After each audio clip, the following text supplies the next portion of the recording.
Assalamualaikum warahmatullahi wabarakatuh.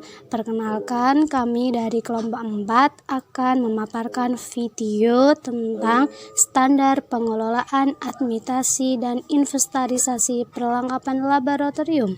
Nah, di sini ada 6 anggota. Nah, ini adalah anggota dari kelompok 4.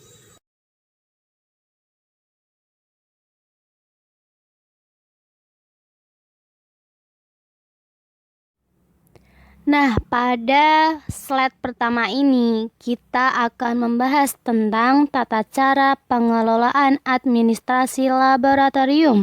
Nah, di sini ada 12 tata cara pengelolaan administrasi laboratorium. Nah, yang pertama ini tata ruang. Nah, yang kedua alat yang baik dan terkalibrasi. Nah, yang ketiga infrastruktur. Nah, yang keempat administrasi laboratorium. Yang kelima ini ada organisasi laboratorium. Nah, yang keenam ada fasilitas pendanaan. Yang ketujuh ada inventarisasi dan keamanan. Yang kedelapan ada disiplin yang tinggi. Nah, yang kesembilan ini keterampilan SDM.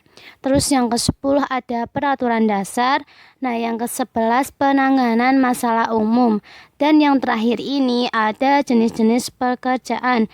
Nah, 12 ini adalah tata cara pengelolaan administrasi laboratorium. Nah, yang kemudian ini ada tata cara inventarisasi di laboratorium. Tata cara pelaksanaan inventarisasi adalah kegiatan mencatat sarana dan prasarana ke dalam bentuk buku, daftar inventaris, dan membuat laporannya kepada pihak-pihak yang tertentu. Kemudian ada hal-hal yang perlu diperhatikannya. Yang pertama ada kode alat atau bahan. Yang kemudian nama alat atau bahan. Yang selanjutnya ada spesifikasi alat atau bahan. Nah, yang ketiga ini ada sumber pemberi alat dan tahun pengadaannya. Nah, yang selanjutnya ada tahun penggunaan. Yang kemudian ada jumlah atau kuantitas. Nah, yang terakhir ada kondisi alat.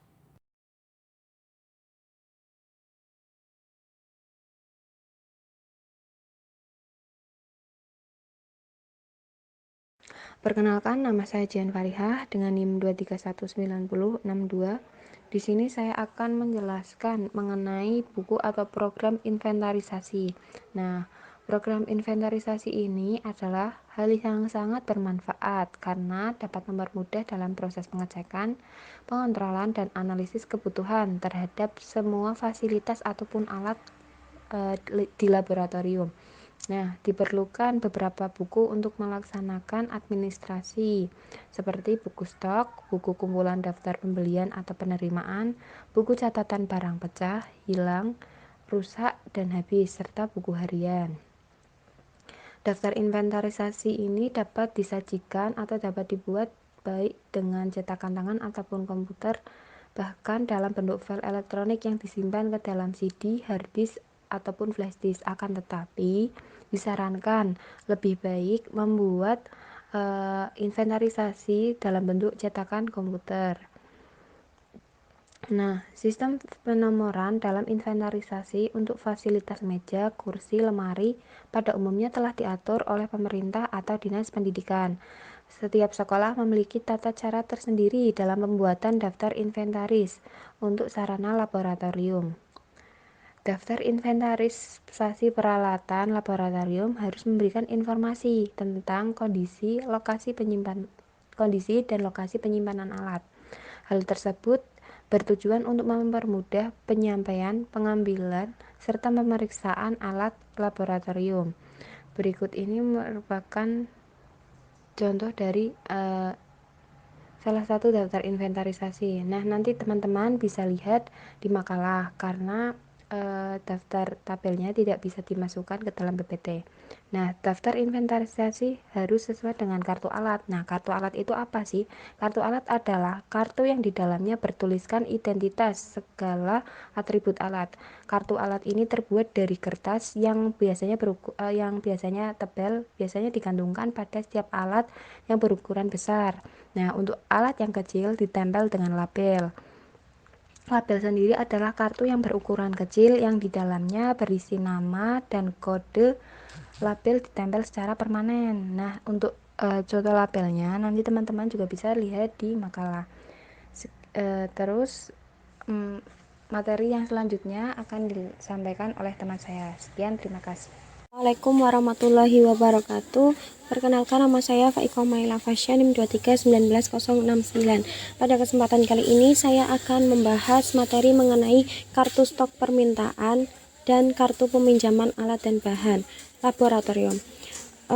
Di PPT sudah ada contoh dari kartu stok dan kartu peminjaman alat dan bahan laboratorium. Kita bahas yang pertama, kartu stok. Ada nama alat, misalnya nama alatnya neraca 4 lengan. Terus kode ini biasanya telah dibuat oleh petugas laboratorium. Kemudian mata pelajarannya apa, kemudian spesifikasi ini sesuai dengan nama alatnya ya. Misalnya kan tadi nama alatnya neraca 4 lengan, kemudian spesifikasinya meliputi ketelitiannya berapa. Ini dimisalkan saja ketelitiannya 0,1 gram. Kemudian skala maksimumnya 311 gram. Kemudian terbuat dari besi tahan karat. Terus ada tanggal. Tanggal diisi dengan tanggal pengecekan barang tersebut. Kemudian ada keadaan masuk. Keadaan masuk ini diisi dengan jumlah barang yang masuk atau dibeli untuk laboratorium. Kemudian ada keadaan keluar, diisi dengan jumlah barang yang dipakai di dalam laboratorium.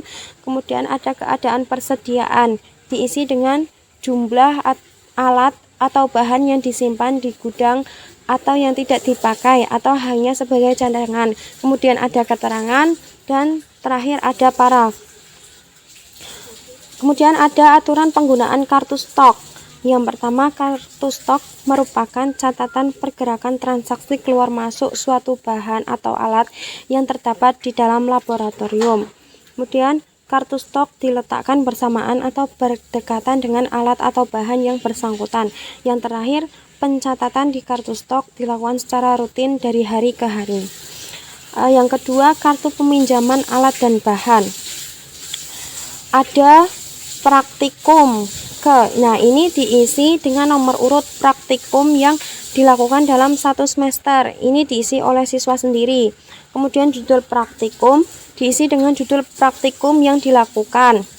Ini juga diisi oleh siswanya sendiri. Kemudian ada kelompok, diisi nama kelompoknya, nama anggotanya dan nama anggotanya siapa. Terus kodenya opsional dan diisi oleh laporan, kemudian ditandatangani oleh kelompok dan laporan. Ada terus aturan penggunaan kartu peminjaman alat dan bahan. Yang pertama, kartu peminjaman alat dan bahan berisi daftar alat atau bahan yang diperlukan oleh suatu kelompok atau oleh guru yang bersangkutan untuk melakukan sekali praktikum dan ditunjukkan kepada laporan. Kemudian ada pencatatan di kartu peminjaman alat dan bahan dilakukan setiap akan melakukan praktikum.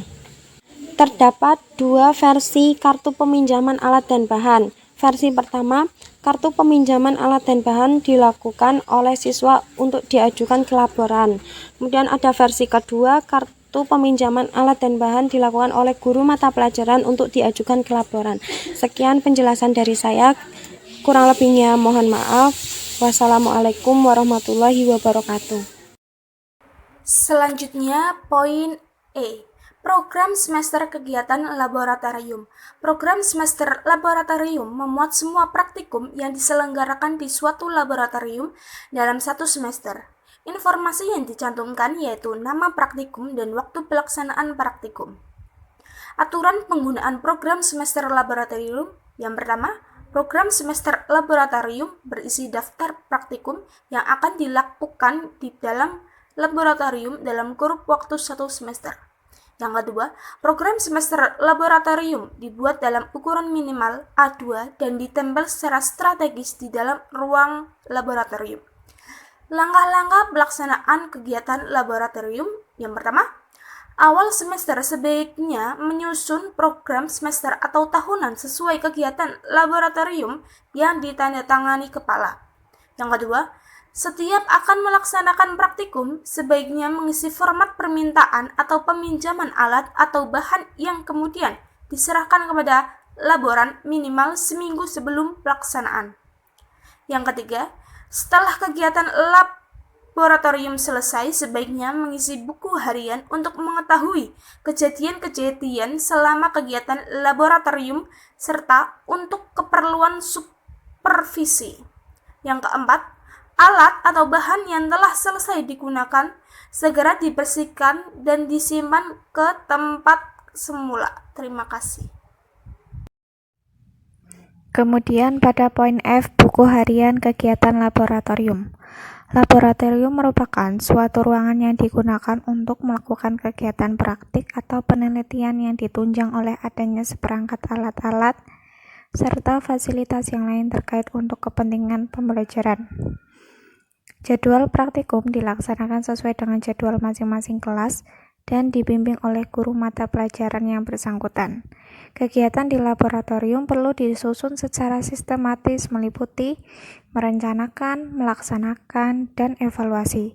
Misalnya praktikum tentang fotosintesis, maka perlu diberi pengalaman kepada setiap praktikan, mulai dari merencanakan alat dan bahan, menerapkan prosedur kerja, melakukan praktikum sesuai prosedur kerja, mengumpulkan data sebagai hasil praktikum, menganalisis, membahas, dan menyampaikan secara lisan dan tertulis dalam bentuk laporan praktikum. Kemudian bisa dilihat dalam PowerPoint contoh buku harian kegiatan laboratorium. Keterangannya pada nomor diisi dengan nomor urut praktikum yang dilakukan dalam 1 semester. Pada hari atau tanggal diisi dengan hari atau tanggal dilaksanakannya praktikum. Pada judul praktikum diisi dengan judul praktikum yang dilakukan. Pada kelas diisi dengan nama kelas yang melakukan praktikum. Pada paraf diisi dengan paraf laporan. Pada keterangan diisi dengan keterangan tambahan yang bisa dicantumkan. Perkenalkan, nama saya Jian Fariha dengan NIM 2319062. Nah, di sini saya akan menjelaskan kembali, yaitu mengenai materi jadwal kegiatan laboratorium. Nah, penjadwalan penggunaan laboratorium itu perlu untuk dilakukan. Kenapa? Karena pada umumnya sekolah hanya memiliki 1 laboratorium saja. Ada beberapa hal yang harus dipertimbangkan dalam penyusunan jadwal penggunaan laboratorium, seperti lama waktu sekolah, jumlah jamnya, banyak kelas, banyak jam pelajaran setiap minggu, banyak pertemuan untuk setiap jenis pelajaran IPA. Terus waktu senggang juga harus ada dalam penyusunan penggunaan laboratorium ini, karena untuk mengantisipasi peralihan kelas. Terus poin selanjutnya diupayakan dalam sehari itu agar tidak ada 2 kelas atau lebih yang belajar IPA pada waktu yang sama. Nah, kegiatan di laboratorium menyangkut keterampilan, keamanan, keselamatan kerja atau safety skill, keterampilan melakukan manipulasi laboratorium atau manipulatif laboratory skill, keterampilan proses laboratorium atau proses laboratory skill, dan keterampilan berpikir atau thinking skill. Nah, untuk contoh jadwal kegiatan laboratorium di perguruan tinggi dapat dilihat di makalah juga. Ini di makalah sudah ada. Pada slide terakhir ini membahas tentang reparasi perlengkapan administrasi laboratorium. Reparasi merupakan suatu upaya untuk memperbaiki kerusakan-kerusakan ringan yang terjadi pada alat-alat, Setelah direparasi, diharapkan alat-alat dapat digunakan atau berfungsi lagi seperti semula. Untuk hal tersebut, di atas tentunya dibutuhkan keterampilan dasar mereparasi atau menservis alat-alat laboratorium, atau diperlukan keterampilan minimal bagaimana sih merawat alat-alat tersebut. Kemudian tata cara penataan, perawatan, dan reparasi alat-alat laboratorium. Dalam penyimpanan alat-alat di dalam gudang tidak boleh disatukan dengan bahan kimia. Demikian pula penyimpanan alat-alat kelas tidak boleh disatukan dengan alat-alat yang terbuat dari logam. Ukuran ruang utama lebih besar daripada ukuran ruangan persiapan. Suatu laboratorium yang perlu diingat adalah bahwa ruang-ruang penunjang laboratorium tersebut tidak mutlak harus ada, atau tempat serta fasilitas-fasilitas lainnya, supaya cahaya matahari langsung tidak masuk secara langsung ke dalam ruangan laboratorium. Dan untuk mencegah masuknya air hujan, maka di sekelilingnya laboratorium hendaknya diberi selokan yang luas, kurang lebih 220%, dan seluas seluruh laboratorium. Di dalam laboratorium terdapat berbagai macam fasilitas umum laboratorium maupun peralatannya. Beberapa contoh penataan fasilitas umum laboratorium sudah dikemukakan sebelumnya. Pada bagian ini membahas akan difokuskan pada penataan alat.